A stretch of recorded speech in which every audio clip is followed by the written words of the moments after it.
facing. We are now joined by Mr. Atul Chaturvedi. He's President SEA and he joins us on a phone line right now. Mr. Chaturvedi, hi, thank you so much for joining us. First of all, what is your sense on the soybean trade and prices given the US-China trade war? My take is very simple. Whatever is going to happen is going to change the way business has been done till now. You could have a scenario whereby American beans might actually find its way into China via Brazil or Argentina. Mm-hmm.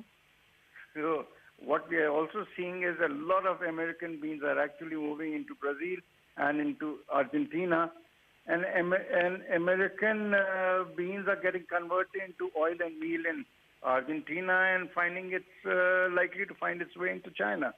So the rules of the game are going to change, and the trade flows are also going to change as we go forward if this trade spat is not resolved. True that. And, you know, that's not just one space of it. The other, of course, is the kind of edible oil and refined oil that is finding its way into India as well, and that is via SAFTA is exactly the reason we called you to speak to us.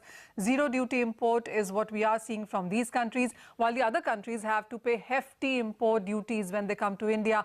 How are you as an industry tackling it right now? What are the presentations that you have made to the government regarding this? No, this is one issue which is bugging the industry real big time. In fact, yesterday, the whole day I was in Delhi, meeting all the secretaries of Government of India, both the Commerce Secretary as well as the Food Secretary, and trying to tell them whatever your efforts are towards improving the oilseed cultivation in the country by having higher import duties, all this is getting negated by a treaty which India had entered into with the SAFTA countries of allowing zero duty imports. But having said that, it does not permit those countries to send goods to India under zero duty for the simple reason that the rules of origination and the country of origin, if palm oil is coming into India from Sri Lanka or Bangladesh for that matter, it is not a product of that country. It is a product of either Malaysia or Indonesia or maybe Thailand. Similarly, if soya oil is coming into India via Bangladesh, that also is not a product of that country. So I think the government of India needs what to you're saying is that, its belt. So, Mr. Chaturvedi, what you're saying is that one, of course, the treaty is having its impact. On the other is that whatever import that we are seeing isn't even lawful in that sense. Absolutely, absolutely. This is exactly what we were trying to tell the government and the government functionaries yesterday was that all your efforts are going to get negated, and you might have a situation where the floodgates are getting opened into the country. On the one side, you are having 55–60% import duties, and on the other hand, the floodgates are opening a zero duty. So what's your sense really on prices going forward from here? Because this perhaps might take some more time before this is resolved. So what's your sense on prices for edible oil sector going forward?